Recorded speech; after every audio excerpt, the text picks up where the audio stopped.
ہمیں ایک بندہ اوبے نہ کرے، ہم 2 دن بعد اسے نوکری سے نکال دیں، ہم اسے کہیں کہ بھائی تمہیں مجھے کھلانے کا کیا فائدہ ہے، ٹھیک ہے کام تو تم کوئی کرتے نہیں، تو دس از اللہ.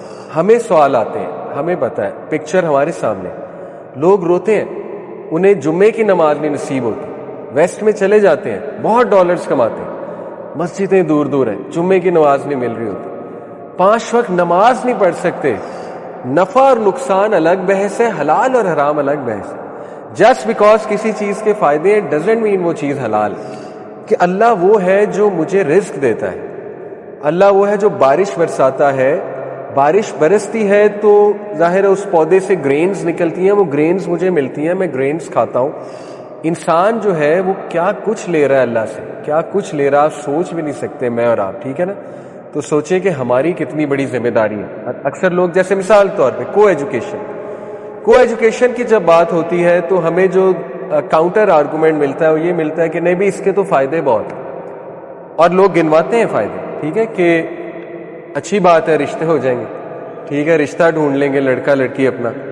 دوسرا فائدہ بتاتے ہیں کانفیڈنس آئے گا، ٹھیک ہے. تیسرا فائدہ بتاتے ہیں مین کو پتہ لگے گا فیمیل سے انٹریکٹ کیسے کرنا ہے، ورنہ تو انہیں کبھی پتہ ہی نہیں لگے گا ساری عمر، ٹھیک ہے نا. ٹھیک ہے، یہ اس طرح کے فائدے بتائے جاتے ہیں. اسی طرح ایک اور مثال دیتا ہوں، ویسٹ میں سیٹل ہونا، ٹھیک ہے. ایک ہے ویسٹ میں جاب کرنے جانا، فردر اسٹڈی کرنے جانا، that is not settlement. Settlement is کہ ادھر جا کے رہنے لگ جائیں اور پشتوں کو وہاں سیٹل کر دیں، پشتوں کو. اور تھوڑی سی ہارش بات ہے بٹ نبی نے اس کو منع فرمایا، شدید ناپسند فرمایا، یہاں تک کہا ہے نان مسلمز میں جو سیٹل ہوتا ہے وہ مجھ میں سے نہیں، ٹھیک ہے. اب اس کے بہت فائدے ہیں، نو ڈاؤٹ. ویسٹ میں رولز بہت اچھے ہیں، ویسٹ میں لا سسٹم اچھا ہے، کوئی کہہ سکتا ہے ویسٹ میں ہیلتھ کیئر سسٹم اچھا ہے، ٹھیک ہے. لوگ فائدے بتاتے ہیں. میں آپ کو قرآن کے اصول بتاتا ہوں. دیکھیں قرآن میں سورہ البقرہ میں آیت نمبر 219 میں اللہ سبحانہ و تعالیٰ کہتے ہیں کہ یہ تم سے جوئے اور شراب کے بارے میں پوچھتے ہیں. They ask you about gambling and alcohol. Tell them, in them are certain benefits. Allah acknowledge کر رہا ہے, in them are certain benefits, but the harms are more. فقہ کا ایک اصول ہے, اسلامک فقہ ایک سبجیکٹ ہے, جس چیز کے ہارم زیادہ ہیں وہ بھی حرام, ٹھیک ہے, اس کو منع فرمایا گیا. کیوں؟ دیکھیں اب کو ایجوکیشن ہم ایکسیپٹ کرتے ہیں, کچھ فائدے ہیں جو میں نے آپ کو گنوا دیے 2-3, لیٹس ایکسیپٹ, لیکن ہارم زیادہ ہے. کیا خیال ہے, ہارم زیادہ ہے کہ نہیں؟ آپ کو بھی پتہ ہے ہارم زیادہ ہے, ٹھیک ہے. بہت کچھ ہوتا ہے کو ایجوکیشن میں.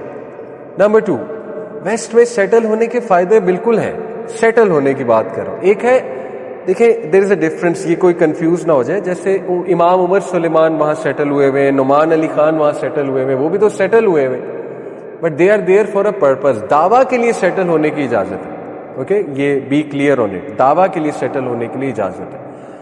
بٹ بلا وجہ سیٹل ہو جانا جا کے, جسٹ یہ دیکھنا کہ وہاں پہ پیسہ زیادہ ہے, اس کے فائدے ہو سکتے ہیں لیکن اس کے نقصانات زیادہ ہیں.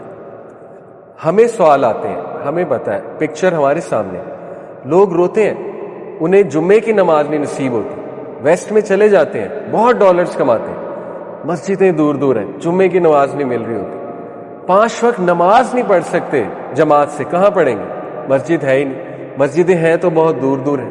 آپ نے اپنا ایمان خطرے میں ڈالا, وہاں جا کے آپ با جماعت نماز سے محروم ہوئے, یہ باتیں کوئی نہیں سوچتا.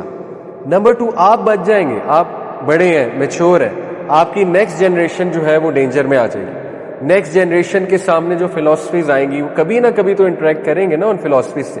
جینڈر آئیڈینٹی کی فلاسفی آئے گی ان کے سامنے, وہ کنفیوز ہوں گے. کل کو انہوں نے فحاشی اتنی زیادہ دیکھنی ہے, وہ کنفیوز ہوں گے. کل کو وہ کلبنگ کا کلچر دیکھیں گے, گوروں کو پارٹی کرتے دیکھیں گے, پروم نائٹس دیکھیں گے, آپ سے کویسچن کریں گے. آپ کے لیے ایکسٹرا پیرنٹنگ برڈن ایڈ ہو جائے گا. آپ نے خود اپنے اوپر برڈن ڈالا, سمجھ رہے, آپ نے خود مشکل کریٹ کی, آپ انہیں اس ماحول میں لے گئے کہ آپ کو ڈبل پیرنٹنگ کرنی پڑے گی. کیا ایک آپ کو انہیں اسلام سکھانا پڑے گا, دوسرا ان کو ثابت کرنا پڑے گا یہ لوگ غلط ہیں, اور وہ انہیں ثابت کرنا بڑا مشکل ہے. تو آپ نے خود اپنے لیے پرابلمز جو ہے وہ کریٹ کر دی, ٹھیک ہے. تو یہ میں آپ کو یہ بتا رہا ہوں کہ یہ قرآن کا اصول بڑا خوبصورت ہے. قرآن یہ کہتا ہے کہ جسٹ بیکاز, دیکھیں نفع اور نقصان الگ بحث ہے, حلال اور حرام الگ بحث ہے. جسٹ بیکاز کسی چیز کے فائدے ڈزنٹ مین وہ چیز حلال ہے. ایک آرگومنٹ یہ آتا ہے کہ دیکھیں جی مال کی نا گردش ہونی چاہیے, منی شوڈ فلو. کیپٹلزم کا سب سے بڑا آرگومنٹ کیا ہے کہ انویسٹمنٹ کرو. کیوں کرو؟ منی شوڈ فلو. دے سے کہ منی فلو کرے گا تو کیا ہوگا؟ غربت ختم ہوگی. اسلام یہ نہیں کہتا money should flow, this is not انف.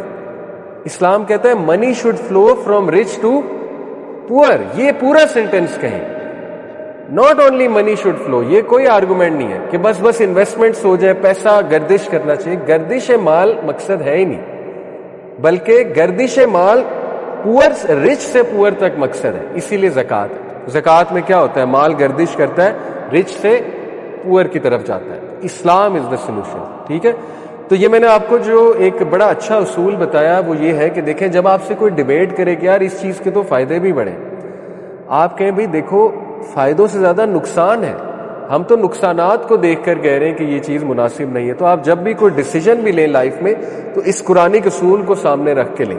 ٹھیک ہے, کہ نقصان زیادہ ہیں, فائدے زیادہ ہیں. تو میں نے آپ کو کئی مثالیں دی, کو ایجوکیشن کی مثال دی, اس کے کچھ فائدے بھی ہیں لیکن نقصان زیادہ ہے. سیٹلنگ انویسٹ فائدے ہیں لیکن نقصان زیادہ ہے, ٹو بی آنیسٹ. اسی طرح سود کے فائدے بھی ہیں لیکن نقصان زیادہ ہے, ٹو بی آنیسٹ, رائٹ. تو یہ میں نے آپ کو کچھ مثالیں دی. تو اس طرح ہم ہر کلاس میں انشاءاللہ تھاٹ آف دا ڈے اب سے ڈسکس کیا کریں گے تاکہ آپ کو ذرا فقہی نالج بھی آئے اور آپ لوگوں کو انشاءاللہ قرآنک کچھ رولز بھی پتہ لگے. Okay, so coming to topic, who is Allah. ہدہد ایک پرندہ جس کا قرآن میں مینشنڈ ہے. کہاں پہ مینشنڈ ہے؟ سورہ نمل میں, حضرت سلیمان کی سٹوری میں. دیکھیں اس پہ بہت خوبصورت ایک پوائنٹ مفسرین بیان کرتے ہیں, قرآن میں کتنی گہرائی ہے. ہدہد جو ہے وہ غائب ہوا تھا, حضرت سلیمان نے سب کو اسمبل کیا. واقعہ ایسے ہے, اور ہدہد ایبسنٹ تھا. تو حضرت سلیمان کو بڑا غصہ چڑھا. انہوں نے کہا کہ ہدہد کیوں نہیں آیا, کیونکہ وہ ایک قسم کا میسنجر تھا حضرت سلیمان کا. تو حضرت سلیمان نے کہا اگر وہ نہ آیا تو میں اسے ذبح کر دوں. ٹھیک ہے, تو بہرحال اب وہ واپس آیا اور he should have a wonderful argument, تبھی اس کی بچت ہونی تھی. تو اس نے آتے ہی ایک بات کی, اس نے کہا کہ میں ایسی نیوز لایا ہوں جو آپ کو نہیں پتا. تو اب حضرت سلیمان کو کون سی نیوز نہیں پتا, حالانکہ وہ تو کنگ ہیں اس دور کے. بہرحال it was a excellent argument to be saved. اس نے بات ہی ایسی کی آتے. اس سے کہا میں نے ایک ایسی قوم کو دیکھا ہے جو اللہ کے علاوہ سورج کی عبادت کرتے, اللہ کے علاوہ سورج کی عبادت کرتے. اور بھی اس نے کئی باتیں بتائی. لیکن اب دیکھیں مفسرین کیسے غور کرتے ہیں قرآن میں. وہ کہتے ہیں کہ ہدہد میں اتنی غیرت تھی کہ اس کو اتنا غصہ چڑھا اس قوم کو دیکھ کے کہ یہ لوگ اتنے بے وقوف ہیں کہ سورج کی عبادت کر رہے ہیں اللہ کو چھوڑ کے. ہدہد نیو اللہ. ٹھیک ہے, جانوروں کو پتہ ہے اللہ کون ہے. دوسرا, اس نے اللہ کی نعمتوں کو اکنالج کیا. ایک یہ پوائنٹ ہے کہ ہدہد نے یہ سوچا, مفسرین لکھتے ہیں کہ اللہ وہ ہے جو مجھے رزق دیتا ہے, اللہ وہ ہے جو بارش برساتا ہے. بارش برستی ہے تو ظاہر ہے اس پودے سے گرینز نکلتی ہیں, وہ گرینز مجھے ملتی ہیں, میں گرینز کھاتا ہوں. اللہ کرتا ہے. تو اس میں اتنی غیرت تھی کہ اس نے کہا کہ یہ قوم شرک کر رہی ہے. اچھا, مفسرین کہتے ہیں ہدہد کا حساب کوئی نہیں ہونا. آپ کو پتہ ہے حساب انسانوں کا قیامت والے دن, پرندوں اور جانوروں کا حساب نہیں ہے. اس کا حساب ہی نہیں ہے تو وہ یہ کہہ کیوں رہا ہے؟ اس کا تو یہ ایشو ہی نہیں ہے کہ کوئی قوم شرک کر رہی ہے. ٹھیک ہے, اگر وہ نہ بھی بتاتا ہے تو اللہ نے اسے قیامت والے دن کویسچن تو نہیں کرنا تھا کہ تم نے شرک ہوتے دیکھا, بتایا کیوں. اس کی وجہ مفسرین یہ بتاتے ہیں کہ ہدہد میں توحید اتنی کوٹ کوٹ کے بھری ہوئی تھی کہ اس سے برداشت نہیں ہوا. وہ فطرت پہ تھا, پرندہ جانور فطرت میں ہوتا ہے. اس سے جب دیکھا یہ کیا کر رہے ہیں, تو میں آپ کو یہ اس لیے ہدہد کی مثال دے رہا ہوں کہ دیکھیں سبحان اللہ, اللہ تعالیٰ ہمیں کھلاتا ہے, پلاتا ہے. کبھی آپ نے سوچا ہے پانی ہم تک کیسے پہنچتا ہے؟ اسی پہ سوچ لیں, پانی ہم تک کیسے پہنچتا ہے؟ کون بتائے گا؟ How does clean water reach us? کون بتائے گا؟ جی, بارش کے ذریعے. لیکن اس کا ایک پورا نام ہے اس فینومینا کا سائنس میں, واٹر سائیکل. کبھی آپ نے سوچا ہے واٹر سائیکل پورا ایک پاور پلانٹ ہے, اللہ نے نیچر میں کیا لگایا ہوا ہے؟ واٹر سائیکل میں کیا پروسیسز ہوتے ہیں؟ ایویپوریشن. اللہ تعالیٰ چاہتا ہے ایویپوریشن نہ ہوتی. سنگاپور نے دنیا کا پہلا واٹر سائیکل بنایا ہے, دیکھیے گا آپ گوگل پہ جا کے. ٹھیک ہے, water filtration plant through water cycle, and they have done an excellent job. انہوں نے کیا کیا ہے کہ سیوریج واٹر کو کلین واٹر بنا رہے ہیں, اور اٹس گڈ. بٹ کیا وہ پوری دنیا کو پانی پلا سکتے ہیں؟ نہیں. اگر پلا بھی سکتے ہیں تو بہت مہنگا بیچیں گے. آپ سوچیں کہ اتنی محنت لگی ہے ان کی. آپ دیکھیں کہ وہ دیکھیے گا پورا جو پاور پلانٹ ہے نا ان کا پائپس لگے ہوئے ہیں. سوچیں کہ آپ اوپر دیکھتے ہیں آپ کو پائپس نظر آ رہے ہیں. آپ کہتے ہیں یار یہ میں کہاں آ گیا ہوں. آپ ڈپریشن کے مریض بن جاتے. آپ کو کیا نظر آ رہے ہیں؟ اوپر بادل. اتنی خوبصورتی. پائپس کی جگہ بادل لگائے ہوئے اللہ نے. کبھی سوچیں. دیکھیں واٹر سائیکل کیا ہے؟ ایواپوریشن ہوتی ہے پہلے. ایواپوریشن کیسے ہوتی ہے؟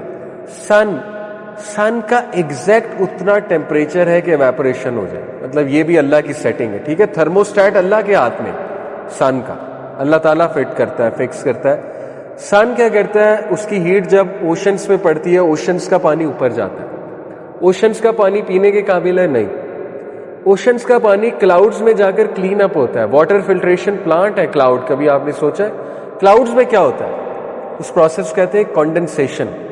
کنڈنسیشن کیا ہوتا ہے؟ کون بتائے گا؟ شاباش. ایواپوریشن کا اپوزٹ. بالکل.